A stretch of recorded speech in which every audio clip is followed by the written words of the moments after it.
pengertian. Ada beberapa pandangan para ahli mengenai pengertian negara. Yang pertama, menurut George Herman. Menurutnya, negara merupakan sebuah organisasi kekuasaan dari sekelompok orang yang mendiami wilayah tertentu. Yang kedua, menurut Hegel.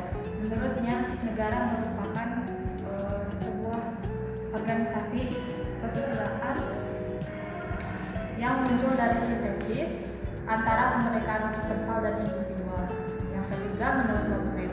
Menurutnya, negara merupakan sebuah organisasi kemasyarakatan yang memiliki kekuasaan untuk mengatur dan melindungi masyarakat demi mencapai tujuan bersama.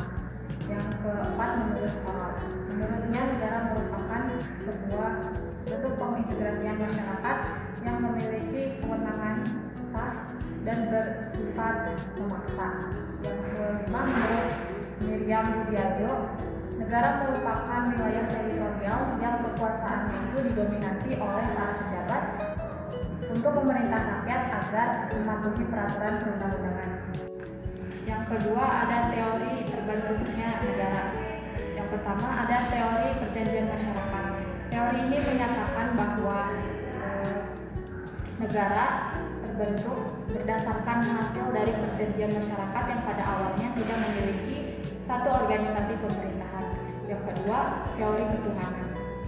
Teori ini berpendapat bahwa sebuah negara dan kekuasaan penguasa merupakan pemberian dari Tuhan. Ada 3 unsur penting dalam teori ini, yaitu negara didirikan di bawah kuasa Tuhan, kekuasaan seorang penguasa merupakan pemberian Tuhan, dan tidak ada bentuk kedaulatan selain kedaulatan Tuhan. Yang ketiga, teori kekuatan. Teori ini berpendapat bahwa kekuatan merupakan sumber dari terbentuknya sebuah negara. Nah, negara terbentuk dikarenakan adanya kompetisi kekuatan di mana individu dan kelompok yang kuat berhak membentuk sebuah negara. Yang keempat, teori organis. Teori ini menyatakan bahwa negara diibaratkan sebagai organisme makhluk hidup. Negara diibaratkan sebagai tulang belulang manusia, undang-undang sebagai pangkal syaraf, pemimpin sebagai kepala, dan masyarakat sebagai daging makhluk itu sendiri. Yang kelima, teori historis. Teori ini berpendapat bahwa negara merupakan sebuah badan atau lembaga yang tidak dibentuk, tetapi melainkan menyesuaikan dengan kebutuhan manusia secara evolusioner, dipengaruhi oleh aspek geografis, waktu, dan perkembangan zaman yang berfungsi untuk memenuhi kebutuhan manusia. Unsur suatu negara adalah syarat utama agar sebuah wilayah bisa disebut sebagai negara. Unsur-unsur tersebut terdiri dari rakyat, wilayah, dan pemerintahan yang berdaulat. Rakyat merupakan warga negara yang menetap dan menjadi warga negara. Wilayah merupakan daerah kekuasaan suatu negara yang meliputi daratan, lautan, udara dengan batasan yang jelas. Pemerintahan yang berdaulat adalah pemerintahan yang memiliki kekuasaan tinggi yang dapat mengatur dan menjalankan sebuah negara. Ada juga unsur tambahan lainnya, seperti pengakuan dari negara lain maupun secara de facto ataupun de jure. Hubungan ini dapat memperkuat suatu negara dalam hubungan internasional. Selanjutnya, bentuk negara adalah susunan organisasi dalam kekuasaan sebuah negara. Secara umum, negara dibedakan menjadi 2, yaitu negara kesatuan dan negara serikat. Negara kesatuan adalah negara yang memiliki otoritas pemimpin, yaitu pemerintahan pusat. Sedangkan daerah hanya menjalankan otonomi yang sudah diberikan oleh pusat. Contohnya adalah negara Indonesia. Sementara itu, negara serikat dan federal adalah negara yang terdiri dari beberapa negara bagian yang memiliki pemerintahannya masing-masing, namun tetap berada dalam pemerintahan federal ataupun pusat. Contohnya adalah negara Amerika. Kita sudah tahu perbedaan dari dua negara tersebut. Perbedaannya yaitu dalam kekuasaan utama dan kekuasaan daerah. Nah, selanjutnya saya akan membahas 3 poin. Poin pertama, ada sifat-sifat negara. Nah, tahu nggak negara itu apa? Nah, negara adalah organisasi kekuasaan yang memiliki kewenangan sah dalam mengatur kehidupan masyarakat dan menjaga kedaulatan. Dalam teori sifat-sifat negara ada 3 poin utama. Yang pertama ada sifat memaksa. Nah, pemaksaan ini itu bersifat legal jika untuk menjaga ketertiban dan berjalannya tertibnya hukum.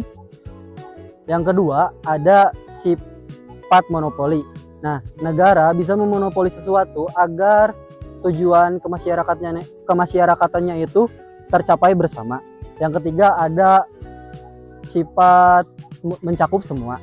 Nah, sikap mencakup semua ini yaitu jadi tidak ada kelompok ataupun individu yang kebal akan hukum. Tapi kita tahu faktanya sekarang itu ada yang kebal hukum. Yang selanjutnya itu poin ke-6 ada fungsi negara. Fungsi negara ini dibagi oleh 2 tokoh besar ataupun dikemukakan oleh 2 tokoh besar. Yang pertama ada menurut John Locke dibagi menjadi 3. Yang pertama yaitu legislatif untuk membuat aturan. Yang kedua ada eksekutif untuk menjalankan peraturan. Yang ketiga ada federatif untuk menjaga kedamaian dan pengurusan luar negeri.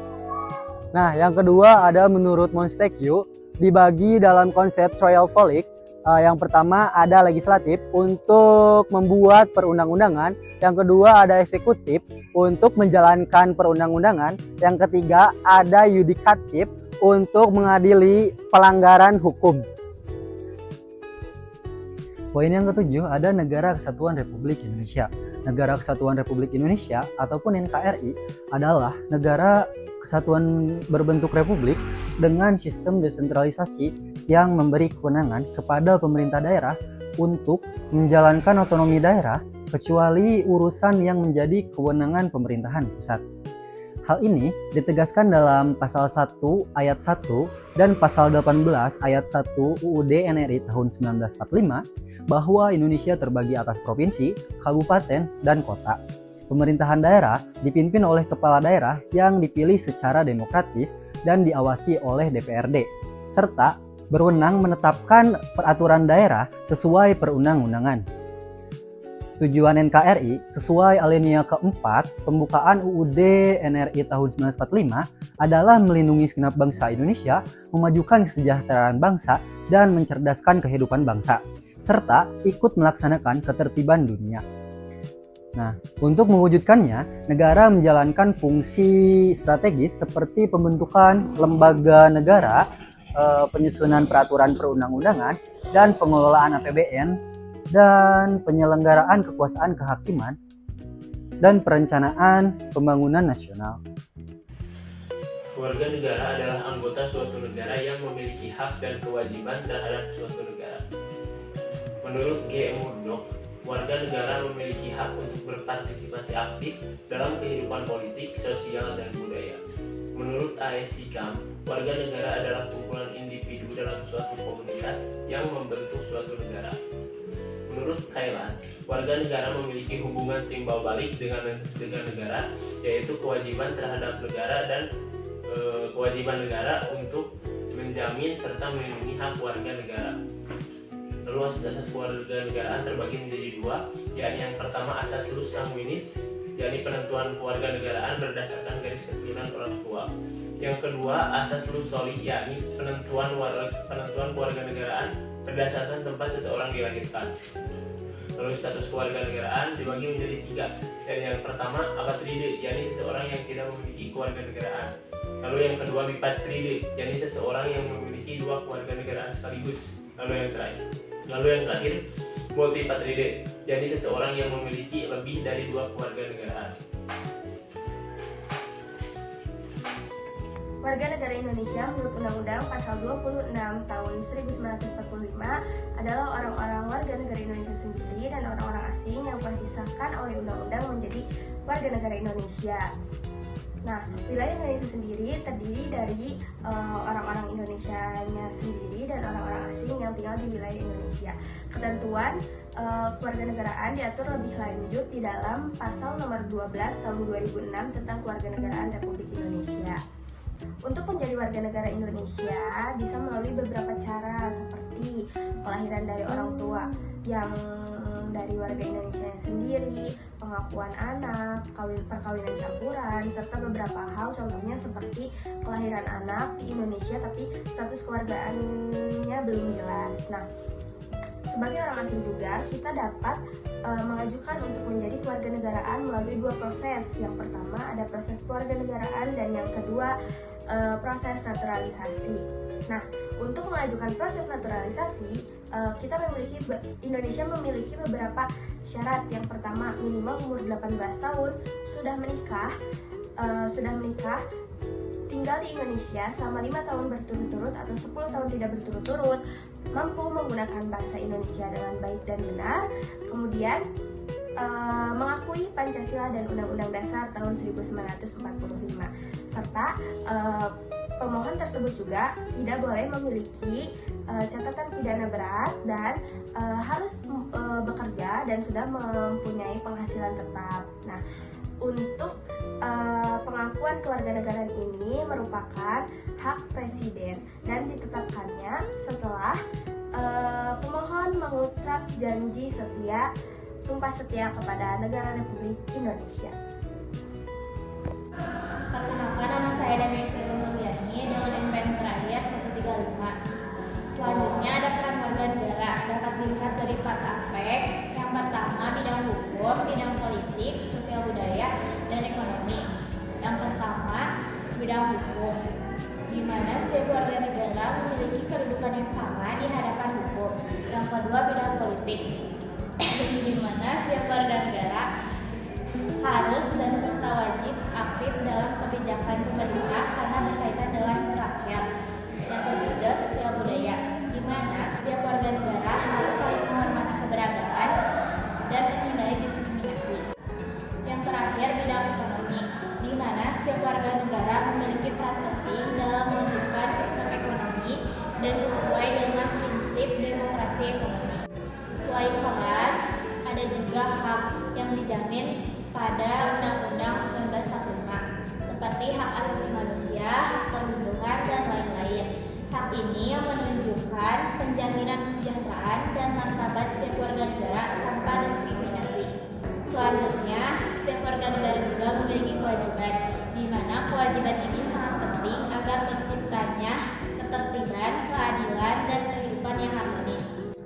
Dengan demikian, keseimbangan antara hak, kewajiban, dan peran aktif setiap warga negara menjadi kunci dalam mewujudkan kehidupan berbangsa dan negara yang adil dan harmonis.